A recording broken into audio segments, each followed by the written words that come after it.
My next book, Children in Global Folktales, is finally getting close to coming to fruition, just waiting on the proof copy.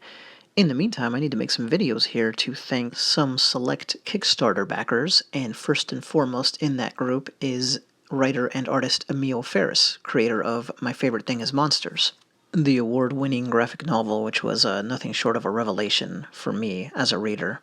It's one of the things that really spurred me to keep making time, forcing time to create a little bit on my own on the side. Speaking of, I created this.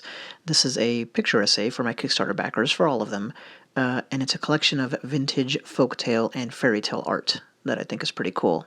Now, the idea with these reward videos is I'm going to read an excerpt from one of the stories that is included in my book, the manuscript of which you are seeing right now. So, just going to read, and it's from a story called The Troll Labor.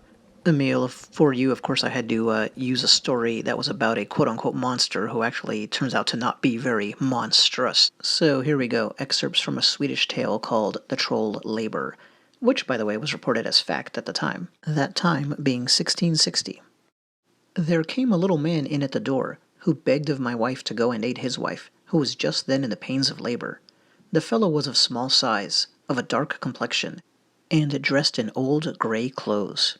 My wife and I sat a while and wondered at the man, for we were aware that he was a troll, and we had heard tell that such like, called by the peasantry vetar, always used to keep in the farmhouses when people left them at harvest time. But when he had urged his request 4 or 5 times, and we thought on what evil the country folks say that they have at times suffered from the vetar, when they have chanced to swear at them, or with uncivil words bid them go to hell, I took the resolution to read some prayers over my wife, and to bless her, and bid her in God's name go with him. Going to skip ahead a little now.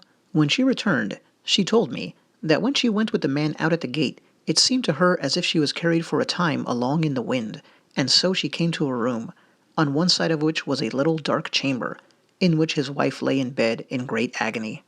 And that is it for now. I hope that whets your appetite, whether you're Emil Ferris or somebody else watching this video.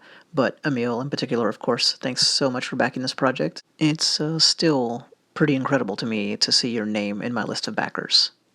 Goodbye.